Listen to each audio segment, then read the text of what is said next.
questão da conexão de espinho. Tem uma grande literatura sobre conexão de espinho. Na supergravidade, isso é muito importante. Ela não é uma coisa assim instrumental que você usa, ela não é uma mera moeda de troca. Ela tem um sentido muito profundo, a conexão de espinho. Essa questão da gravidade, a gente fica calculando. O Newton, a massa caindo é massa.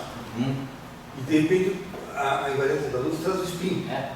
E o spin tem que entrar daí ele entra na gravidade, daí não entra, e daí fica as frações, e mistura muito a cabeça da gente. Mas digamos, a verdade é o seguinte, quer dizer, você tem que ter força de spin derivada de uma teoria de linha. Não, tem que dizer, a gravitação é massa e spin. Gravitação é uma carreira, então ela é massa e ela é spin. A questão é que nós vivemos um mundo onde os efeitos da massa dominam. O spin é algo que, ou ele é muito microscópico, né? O spin a gente só vai olhar para spin em mecânica quântica. Ou então, se você está falando de estruturas astrofísicas gigantescas, um campo magnético muito intenso, aí você começa a ver efeitos de spin. Mas no mundo que a gente vive, né, os efeitos de spin eles são muito assim, suprimidos. A gente realmente começa a ter essa vivência com o spin só nos problemas microscópicos, só na mecânica quântica. E nesse nível, o spin está desacoplado da gravitação, porque nesse nível a gravitação é 10 a menos 40 vezes menos intensa do que a interação eletromagnética. Então o spin ele encontra a interação eletromagnética dele por causa do momento magnético, né? Quer dizer, o spin introduz momento magnético nas partículas, o momento magnético é o momento de polo magnético, e aí eu tenho interação com o campo magnético. Então a interação de spin ela veio via eletromagnetismo, são sempre interações assim, na faixa dos eletronvolts. Agora, se a gente vai para um acelerador, claro que os efeitos de spin, no LHC, no LEP, né, são correções importantes, não pode negligenciar os efeitos de spin, mas são efeitos, vamos dizer, microscópicos, né, efeitos na escala atômica, na escala microscópica, subnuclear. Agora, quando você quer ver efeitos gravitacionais do spin, aí é um outro patamar que a gente tem que ir. Então, o que a gente está falando aqui é os efeitos gravitacionais do spin. E aí, para ter efeitos gravitacionais do spin, não é uma coisa simples. Então, a gente tem pouco acesso.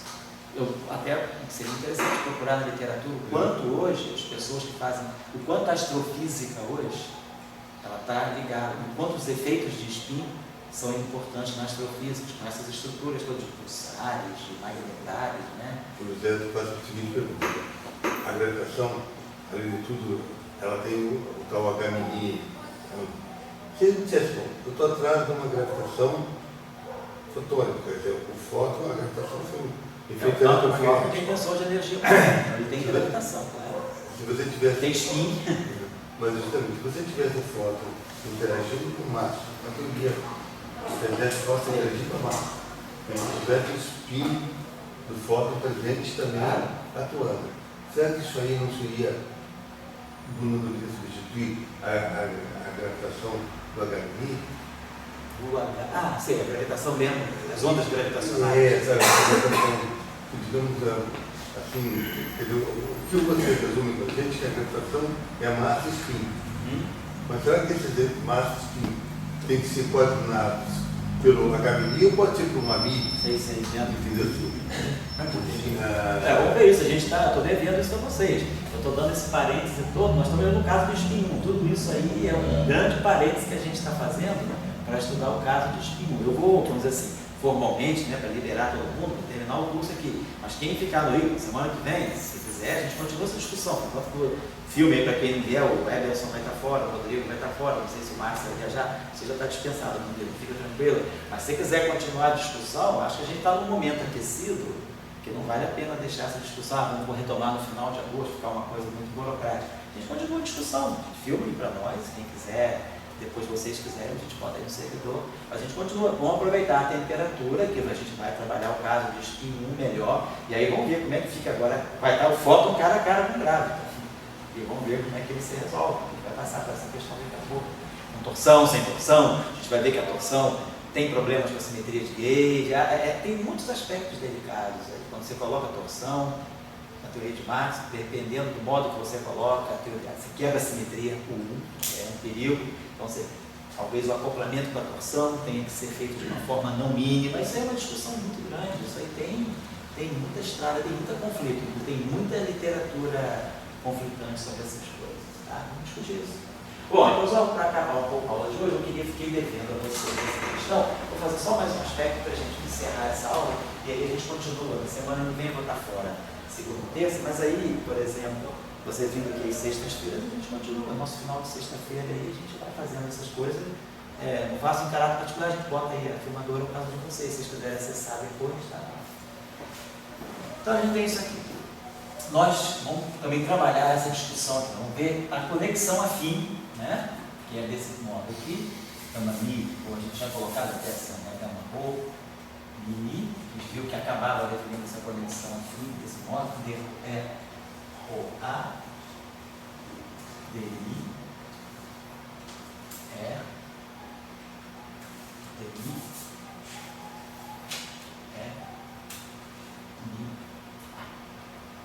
Então isso aqui ficou a conexão afim para lá. Então a gente pode desenvolver esse dado aqui, escrever isso um pouco desse modo. Rho a, aí aqui tem de mi, mi a. E depois, o outro termo, o outro termo que a gente gera é rho a, ômega mi, a, e, mi. Então, desse modo aqui, né, eu estou escrevendo a minha conexão afim em função da conexão afim. Então, por exemplo, aqui a gente poderia, né, os índices que estão contraídos aqui, eu posso, por exemplo, né, escrever, quer dizer, na verdade, então, eu posso, se eu sei quem é o ômega, eu posso calcular o gama. Então, o gama, a conexão afim, ela está fixada pelo ômega. Então, no momento que eu sei a expressão do ômega, pela relação da torção, né, por aquela relação, né, que DE menos DE é igual a torção, essa relação aqui pode ser olhada desse modo, a torção é o field strength aqui, mas algebricamente eu posso expressar o ômega em função do T. Então, essa relação me permite escrever a conexão afim em função totalmente da Firmine. Isso aqui é inversa da Firmine, derivada da Firmine, inversa da Firmine, Firmine, e aqui, o que eu tenho? Aqui de novo eu vou ter inversa da Firmine, derivada da Firmine e a torção. Então eu consigo escrever a conexão afim. Ele vai ser uma função da inversa da Firmine, da derivada da Firmine e da torção. Não pode escrever a conexão afim. Também, vamos colocar assim, a conexão de spin está me gerando essa conexão afim desse modo. Eu posso, estou vendo que eu estou conseguindo guardar todos os graus de liberdade, estão aqui. Se eu souber a Firmine e no fundo, né, a torção, né, ou na torção ou no ômega. Então, tanto faz, eu posso pensar que com R, o ômega, eu fixo isso aqui, quer dizer, ou eu posso pensar desse modo, que está aqui em cima, que aliás é até anterior a esse, né? A conexão afim, ela é a função do inverso da Firmine, da derivada da Firmine e da conexão de spin. Aqui. Ou, em vez de colocar a conexão de spin, eu posso colocar em função da torção. Ela faz. Só vou apagar aqui um instantinho para mostrar uma outra relação com vocês, que é a seguinte relação. Se eu tenho, por exemplo, para acabar, se eu quiser tirar, por exemplo, a derivada, então a gente tem essa derivada covariante aqui, derivada covariante da Firmine. Onde eu quero tirar a derivada covariante? Então, nós tínhamos visto, ou da inversa da Firmine ou da Firmine. Uma coisa. Vamos fazer isso. A gente tirou essa derivada covariante. Vamos dizer, se eu tivesse tirado a derivada covariante aqui, daquele lado, a inversa daquele lado. Então, isso aqui para nós é isso aqui. Isso aqui é dmi é Na mais gama mi rho. É rho A, né? Como a gente faz essa derivada covariante. Pega aqui e a conexão afim, ela pega esse índice e cria esse índice que é contraído com o índice do vetor. Então tem isso aqui. Mas agora, eu sei quem é esse objeto aqui. Esse objeto aqui, para mim, né? Está lá. Gama aqui, né? Ele é, na verdade, é isso aqui. Ele é mi. Vou colocar assim. Dmi.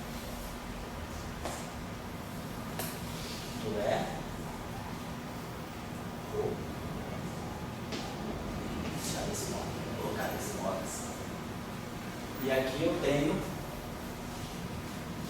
um E ou A. Então, só substituir isso aqui por aquilo lá. Agora, vocês estão lembrados, isso aqui dá 1. Isso aqui é um inverso do outro. Tá?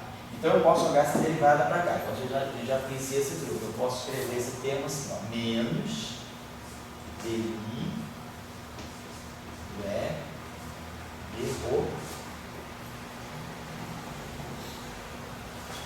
E aí aqui eu coloco rho. Posso fazer isso? Posso, né? Então eu joguei a derivada para cá, dmi do E e d. Então, dmi do E e d. E aí dela aqui, o E de rho.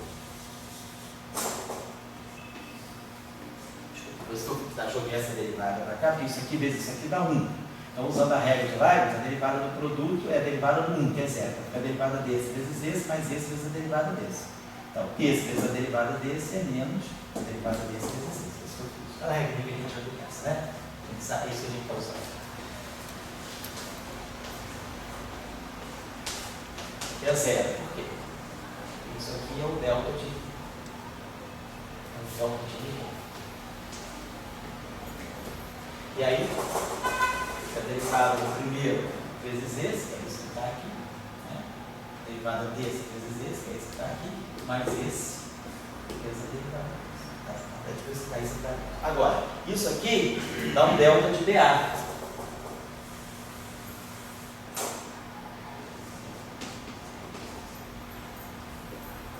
Então, esse termo aqui, eu sei quem é. Quem é isso aqui? Isso aqui é menos dmi mi b delta de dA. Então fica A. Mais o outro termo, que é menos ômega mi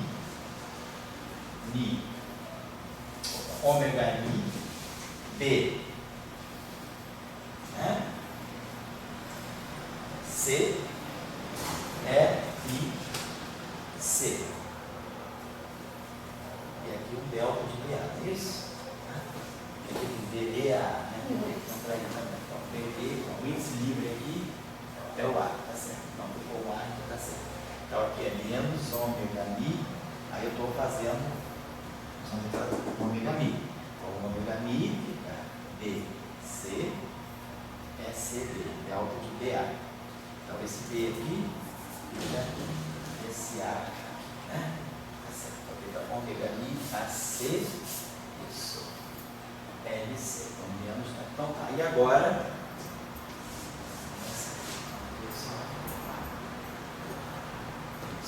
então isso aqui, esse carinha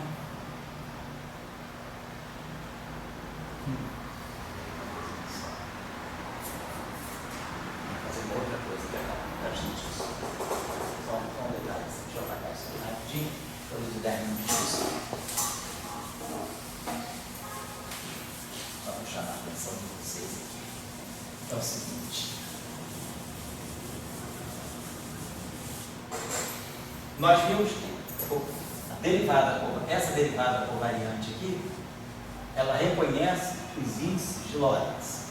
Então, uma derivada vai atuar nos índices de Lorentz. Essa derivada aqui é a derivada que reconhece os índices do espaço-tempo de base. Essa aqui reconhece os índices do espaço tangente ao Lorentz local.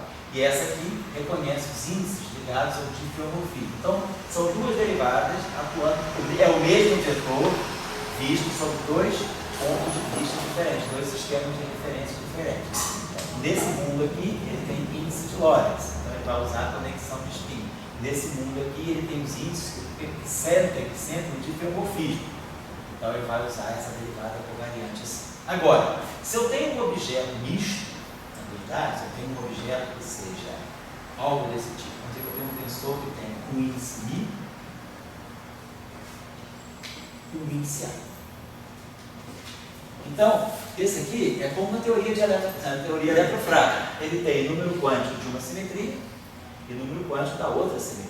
Então, a derivada covariante dele é uma derivada covariante que tem que ter as duas conexões. Né? Geralmente, sabe quando a gente tem dois grupos de simetria? A derivada covariante, né? Ela é dmi mais ami a os geradores de uma certa simetria, mais o outro campo de gauge, chamado de índice I, como geradores daquela simetria. Então, e aí, claro, o campo que eu colocar aqui, se ele tiver o número quântico dessa simetria, essa matriz vai mexer no número quântico dessa simetria, e se ele tiver o número quântico dessa simetria, né, ele vai ter um outro número quântico que é mexido por essa matriz. Então, a gente faz isso aqui, ouvindo, né? Então, aqui, esse cara aqui tem esse índice exclusivamente, esse cara aqui tem esse índice exclusivamente. Então, eu agora tenho que definir uma terceira derivada covariante, que é essa aqui, chamada de redondo assim, que é uma derivada covariante que vai levar em conta as duas conexões. Essa derivada covariante, então, ela vai fazer o seguinte, vai pegar dmi do dna. Agora, essa derivada, esse cara aqui, ele é ligado ao campo de Lorentz local, a conexão de spin.